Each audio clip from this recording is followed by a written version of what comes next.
reflections as we study together the story of Jacob and the birthright. Last week we focused on the characters of Isaac, of Esav, and of Jacob, trying to understand their role in the story. I'll give you a brief summary of that, and then we're going to move on tonight to trying to understand Rebekah's role in the story. The story in a nutshell: Isaac is blind, he's getting old, he thinks his days are near for his passing, and he wants to give over blessings before he passes away. He calls for his son Esav, who is the firstborn son, but clearly not one fit for this role of being one of the patriarchs. And he tells him, please go out and hunt some food for me, bring me some food, and I will bless you. I'll give over the blessings before I leave this world. Rebekah hears this, and Rebekah immediately calls for Jacob and says, I'm going to give you food. You're going to go in, you're going to disguise yourself as Esav, and you will get the blessings. Jacob resists. Jacob says, I can't do that. That will bring upon me a curse, not a blessing. And Rebekah insists and says, upon me will be any curse, but I am commanding you that this is what you must do. Jacob goes in, he disguises himself as Esav. He speaks to his father. His father says, are you sure you're Esav? Because you sure sound like Jacob, not just in voice, but in style of speech, using the word God in his talk. Esav never talks this way. And he says, I am. And he says, come here, let me touch you. And he feels him. And his mother had prepared for this by putting on furry garments on his hands so that he would feel like Esav, who was very hairy. And Isaac gives him over material blessings. God should give you from the fat of the land. And he gives him many of the material blessings that Isaac is passing on. Jacob leaves the room. At the moment he leaves, Esav comes in and asks for his blessings. And suddenly Isaac says, what do you mean blessings? I already gave it to the guy that came before you. And he figures out that it was Jacob that came before him. And what we're trying to understand is, how is it that our family of patriarchs are behaving in such a manner? The first person we looked into is Isaac. Why does Isaac want to bless Esav? He certainly would know that Jacob is more fitting. And what we explained is that Isaac always knew that Jacob was the next patriarch. He never had the intentions of passing the torch, passing the baton, of being the next patriarch of the Jewish people to Esav. That was not his intentions. He wanted to give Esav material blessings, blessings of wealth, of power, of might, of strength. And the reason he did so is because he reasoned to himself that the reason that God would have given him twins was so that one should protect the other. And therefore he reasoned that there would be a partnership formed between Esav and Jacob, and that Esav would have all the ability to protect Jacob from all the enemies of the world, so that Jacob could focus completely on spiritual pursuit and not have to worry about material pursuit, not have to worry about protection, not have to worry about enemies. That was Isaac's dream, and it is a dream, and it's a wonderful plan. As we say, halavai, it should have only been this way, that the Jewish people would have been able to relax throughout history and do our job and be that light unto the nations without having to worry about earning a living, without having to worry about security, without having to worry about pogroms or holocausts. But it wasn't going to work out that way, because Esav did not have any intention to protect brother Jacob. He despised anything spiritual, and therefore this was not something that he was interested in doing. Rebekah knew that, and therefore Rebekah needed to take action. We'll get to Rebekah soon. We also examined last week Esav. Why was he so upset? Why did he care so much? He mocked the idea of the blessings earlier in his life. And the answer is because he was outsmarted. He doesn't like to be outsmarted. Besides, when he finds out that the blessings were not spiritual blessings, but they were material blessings, and he does believe his father is a powerful spiritual force, and therefore that blessing has value. It has monetary value. It has value of might, of strength. That speaks Esav language, and that's what he wants.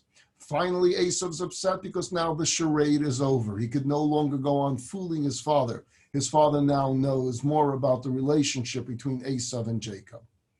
Jacob is what we also examined towards the end of last week's class. And as I mentioned, most people, upon reading this story, will immediately fault Jacob more than any of the characters of the story. And I find Jacob to be the most innocent of all the characters here, because he protests what his mother is saying. He says, I can't do this. He is innocent. His mother says, you must listen to me. I'm not saying this to you as a suggestion. I'm saying to you this to you as a commandment of your mother. And she overrides any objection by saying, I will take the consequences of this action on my shoulders. In a way, she's also speaking to us. She's speaking to history. She's speaking to every single one of us that will ever open the book of Genesis and read this story. And she says, this is on my shoulders. If you want to understand the story, she is saying to us, look at me, study me, figure out what I have in mind, and you'll understand the story. Leave Jacob alone. Jacob is innocent here. Jacob is not the one that came up with this plan. Jacob doesn't want to follow this plan. This is on me. And indeed, Jacob does suffer greatly from this story. Jacob will suffer the consequences of the hatred of Esau. Jacob will suffer for 20 years in exile, not being able to live in the land of Israel, not being able to live with his father and his mother the last years of their lives. Jacob suffers tremendously. He has to live in Haran. We're going to speak about that next week as we get to the next part of Jacob's life. But Jacob pays a heavy price for something that he wasn't really guilty of, which leads to tonight's class. And tonight we're going to conclude this element of Jacob's life, the story of Jacob and the birthright. But we're going to do so by focusing on Rebekah. She asks us to focus on her. Alai klalos chabini, upon me is anyone that wants to curse, anyone that wants to say anything negative, on my shoulders. And we want to understand Rebekah. And when we look at this story and we look at Rebekah's role, we're very puzzled. We're puzzled because this plan has a 0 chance of success. 0 chance. You can't get away with this masquerade because at some point, Esau will walk through the door and the masquerade is over. And Jacob, therefore, seemingly is right. It's not going to bring a blessing, it's going to bring a curse. Because in a matter of minutes, Isaac will find out the truth. Even in worst case scenario, that she just loved Jacob more and wanted him to get the blessings, what result could she be thinking would come from this silly plan? The opposite would come true, because Isaac would find out, and that would bring anger from Isaac to Jacob, not love. You're not going to love your son more because he's lying to you. You're going to be disappointed in him. So when you try to fool someone, when you try to trick someone, your goal is to get away with it. That's the ultimate goal of anyone that's trying to come up with some type of scheme, is how do we get away with it? This plan has 0 chance of success, and she must have known it. Furthermore, Rebekah is a spiritual woman. She's one of the matriarchs. She understands what a blessing means. It's not a gift of some cash or some diamonds or some jewelry. This is about blessings. Blessings that open with the words, may God grant you. So even if she can fool her blind husband, you can't fool God. May God bless you, thinking that this is Esau and it's really Jacob, then the blessing is null and void. God won't go along with the trickery. God won't go along with the deceit. And if she thought this was some type of legal transaction, then we know in Jewish law and in secular law, there's something called a mekach ta'os. A mekach ta'os means a transaction made under false pretense. If I make a transaction with you, but the facts on the table I was misled, the transaction is null and void. If Isaac says, are you Esau? And Jacob says, yes, I am. And therefore he gives him the blessings he intended on giving to Esau, these blessings are null and void. Why? Because the person in front of him is not Esau who he's intending to give the blessings. So there are no blessings that Jacob is benefiting from. If there are no blessings that Jacob is going to benefit from, what's the plan? Why bring about hatred between the brothers from Esau to Jacob if Jacob has nothing to gain? Because the blessings would be nullified. Because the discovery of the masquerade was unavoidable. It was impossible because the clock is ticking, and at any moment, Esau walks through the door and game over. That's where we got up to. So now let's continue. The answer, I believe, is that we totally misunderstand the story. And the part of the story that leads me to be so confident that I'm correct in this interpretation is the reaction of Isaac when he finds the truth. Okay, I want to take a look with you at the very first interaction between Isaac and Jacob, father and son, after Isaac knows that his son lied to him. Those of you out there that are parents, think for a moment. Your first reaction, your first interaction with your child after your child lied to you. Hopefully none of your children ever lied to you, but if it would have happened, what it would have been the first thing you said the next time you saw him or her? Now, everyone would have some type of different reaction, stronger, softer, but clearly everyone would say, why did you do that? I asked you if you were Esau. You said yes. You would expect some anger, some disappointment, some how could you, perhaps more, why did you? That would be the logical first response of Isaac to Jacob the next time he's alone with Jacob. Why did you? I want to know. I want to understand. Why did you do that? There's none of that. What is there? What do we find the first time that Jacob will be back in the room with his father Isaac ever after having misled his father to believe that he was Esau? Let's take a look at the screen. We'll look at the text. Isaac calls Jacob in and he blessed him. Huh? He did what? No, why did you? No, how could you?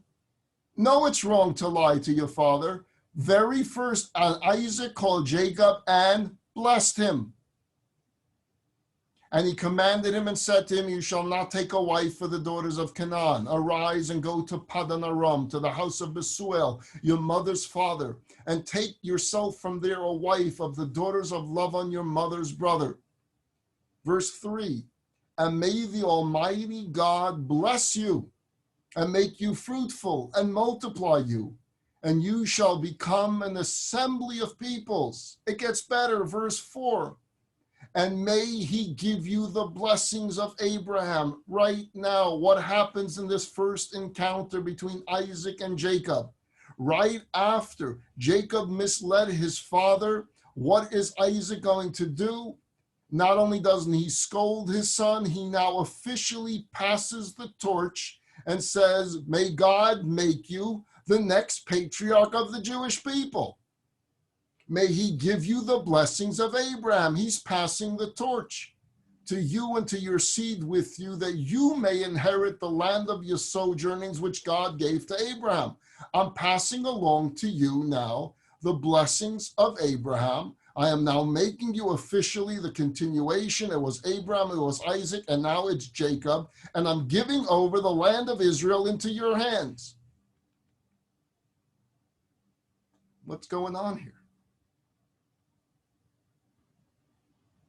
And here's the key word. And if you were drifting away, wake up right now and hear the key sentence of it all.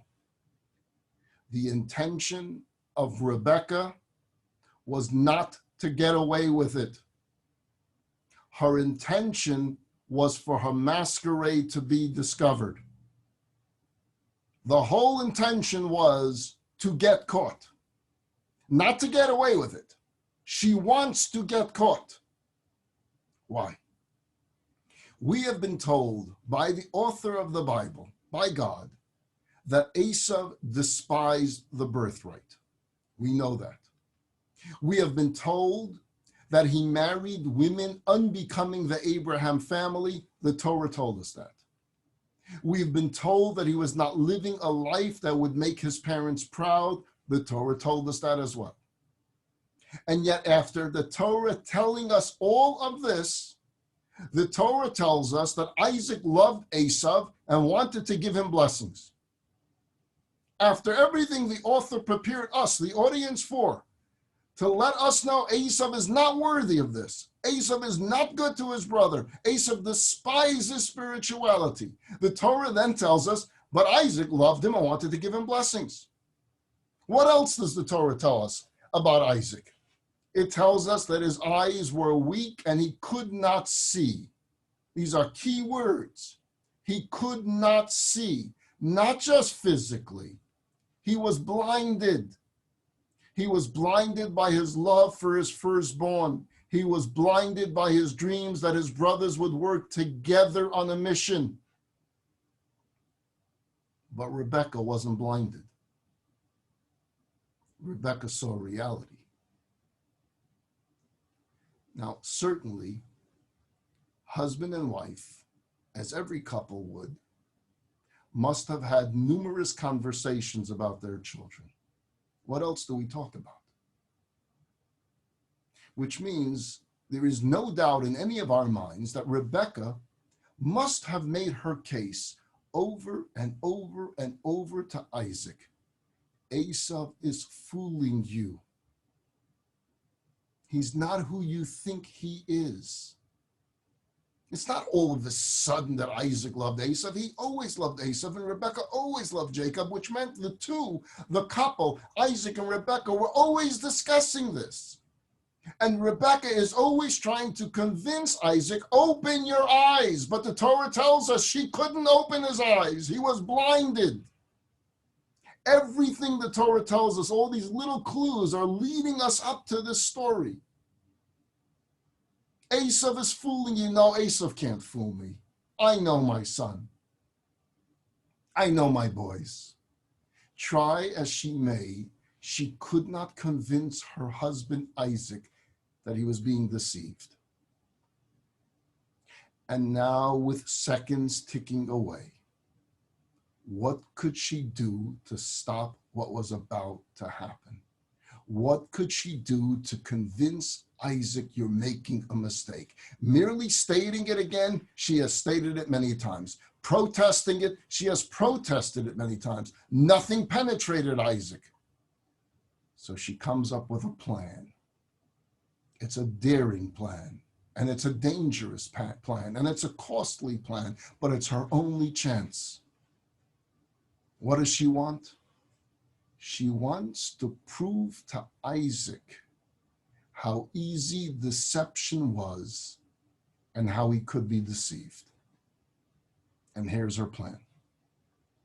If Jacob, a simple man, an honest man, could masquerade himself as Esau, then an Esau could easily have masqueraded himself all along as a Jacob.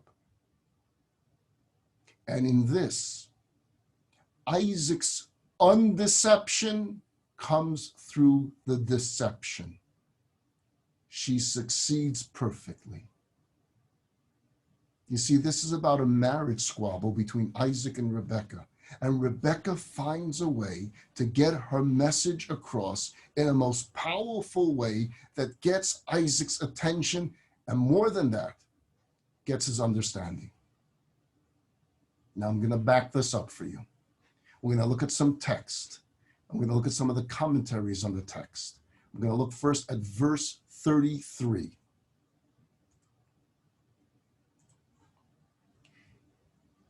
This is a verse about Isaac. When Esau now comes into the room and says, I'm here, Dad, I brought you the food. Okay? This is what the Torah tells us happens. And Isaac shuddered a great shudder. And he said, who then is the one who hunted game and brought it to me? And I ate of everything while you had not yet come. And I blessed him. Read with me the next few words. He too shall be blessed. Isaac begins to shake. Something is going very wrong in his mind. The text in Hebrew, charoda gedola ad mi'od. These are very odd words for the Torah. It doesn't say, as we would expect it to say, he was surprised. It doesn't say he was shocked. It doesn't say he was confused. Those would all be normal reactions when you tell your son, bring me some food and I'll bless you. And your son comes in and you bless him. And then another son comes in. What's going on, right? That's a normal reaction. Surprise, confusion. You're shocked. That's not what the verse says. The verse talks to us about uncontrollable trembling. Charada gedola. Trembling, literally beyond human capacity of trembling. His body begins to shake. Literally talking about convulsions. He can't control the shaking. And then it says, ad miod, it would not stop. Something is going wrong with Isaac here. Rashi fills us in and says, he felt at that moment that the gates of hell opened beneath him. He suddenly felt himself slipping into the gates of hell. And it was at this flash, at this very moment, that he gets it. Suddenly he listened to what Rebecca was trying to say. He now knows Rebecca was right all along. And suddenly this awareness of that, how easy it was to deceive him. That's the message that Rebecca is sending him. My dear husband, you can be deceived. Esau has been deceiving you all his life. I will prove to you how easy it is to deceive you. I'll dress up Jacob like Esau and you'll buy it. What comes to his mind, the shaking, is because he realizes that he has a son that has gone onto the wicked path. There was not going to be a fairy tale ending to the story of the two brothers helping one another, which is what he dreamt about all of his life. So what happens to you when suddenly the dream of your life is suddenly crashed in front of you, and it's worse than the dream is over? You now know you have raised an Esau that will bring friction and struggle between him and his brother for eternity. There can be no greater pain for a father, especially one that loved Esau so much. And what's the clincher of the verse that I put up on the screen? The most important words perhaps of the entire chapter, of the entire story, that the critics of the Bible seem to overlook all the time. It was those words at the end of verse 33. He said, Gam Baruch Yihya. Isaac tells his son Esau, and he's telling us, the audience, by the way, now that I know who it was before, even though he came in deception, he will be blessed. The blessings weren't passed on to someone that was lying to him. The blessings are being passed on right now in verse 33. As he gets it all, as he begins to understand it all, now he tells us, and now I am voluntarily giving the blessings over to Jacob, knowing full well that it's Jacob. He confirms it here willingly. Jacob didn't receive stolen blessings. The blessings that he got a few verses earlier, of course, are nullified because it came about through deception. But these blessings, now in verse 33, when Isaac knows the truth, and he says, Gam Baruch Yihya, those blessings stay. those blessings are the valid blessings because he knows who he's giving it to. And he will not take it back. He will not claim that this was done under false pretense. He will not curse his son. He will not even admonish his son because he gets it. He knows who put Jacob up to it. He knows it was his wife. He knows his wife so well, and he knows Jacob so well, and he knows Jacob could never do such a thing. Jacob could never pull off such a thing. It was you, my dear sweetheart wife, and I know why you did it, and I understand why you did it. And he also knows that God was part of the whole ruse. God played a role in the entire story, and Isaac gets it. When Jacob disguised as Esau was before him, it says that he felt the presence of God. He felt the desire to bless. He felt in a spiritual moment. And even though he has his suspicion if this was Esau or not, he went ahead with it. Why? Because it felt so right. It felt real. I'll put up verse 27 for you, okay? I'll put it up on the screen for you. This is when Jacob, disguised as Esau, is in the room. And he came closer and he kissed him, and he smelled the fragrance of his garments, and he blessed him. And he said, behold, the fragrance of my son is like the fragrance of a field which the Lord had blessed. So when Jacob is before him, disguised as Esau, he feels in this very spiritual space. He feels this desire to bless. And when Esau comes into the room, that's when he begins to shake. That's when he feels hell, because his soul is calling out to him and telling him, this is the right thing to do, and this is the wrong thing to do. It all makes sense to him now. It gets even clearer for Isaac when Esau tells him that Jacob did this to me before when he purchased the rights to the firstborn years earlier. He did what?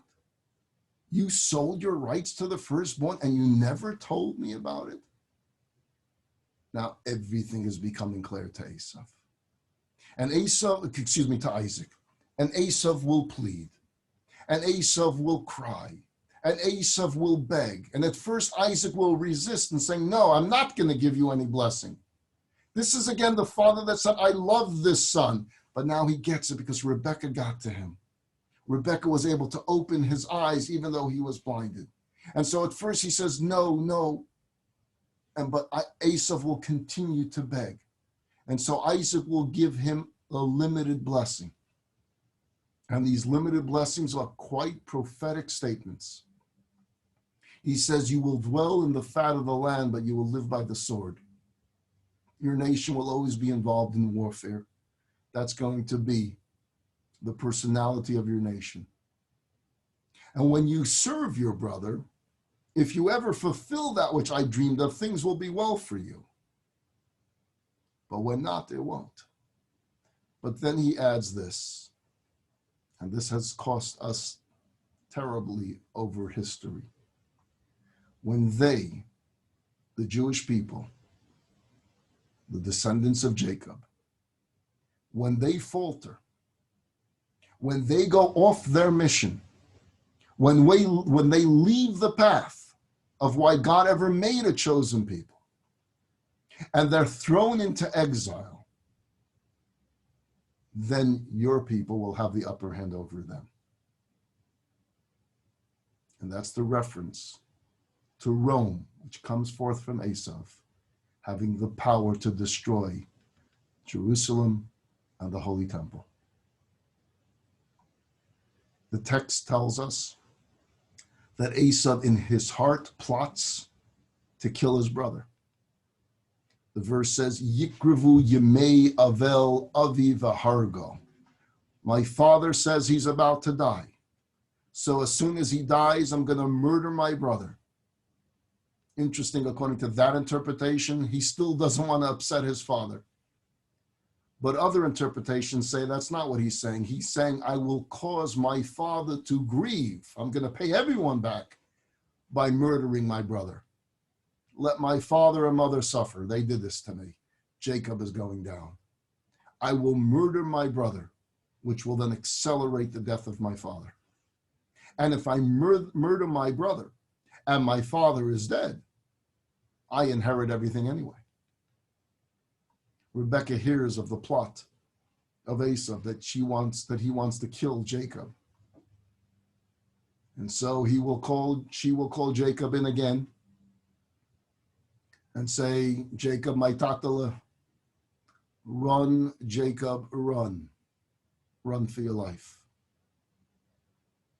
And he will go from one wicked brother to, as we will find out, to a wicked uncle. And as though Rebekah says, just go there and stay there for a few days until Esau calms down, those few days turn into 20 years. 20 years in exile. But she needs to get Isaac on board to send Jacob away, that Jacob should leave the country, leave the land of Israel. And interesting just to see the beauty of Rebekah. She breaks it to Isaac not by rubbing it in his face. She could have easily come in and said, yeah, your favorite guy now wants to murder his brother. What do you say about that? Do you still love him now? She would score points, right? She would win the argument. But there's no need to rub it in. She knows Isaac is hurting. She knows that he now understands that she was correct.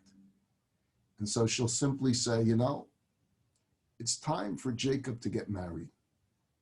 And I got some nice nieces out there. I got some nice cousins out there. Maybe he should go dating a little bit, but not in this land. The girls there are not so nice. Let him go to my family. And so let's send Jacob away. And that's when Jacob has to come back into the room with Isaac, face his father, after having said to him that he was Esau.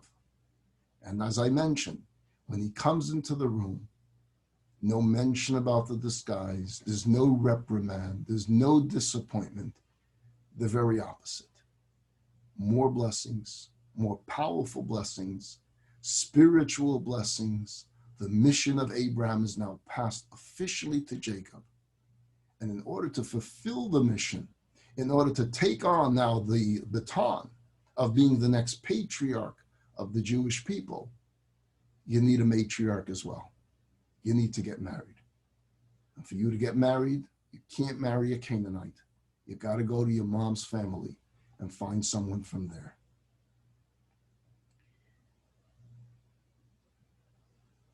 According to many,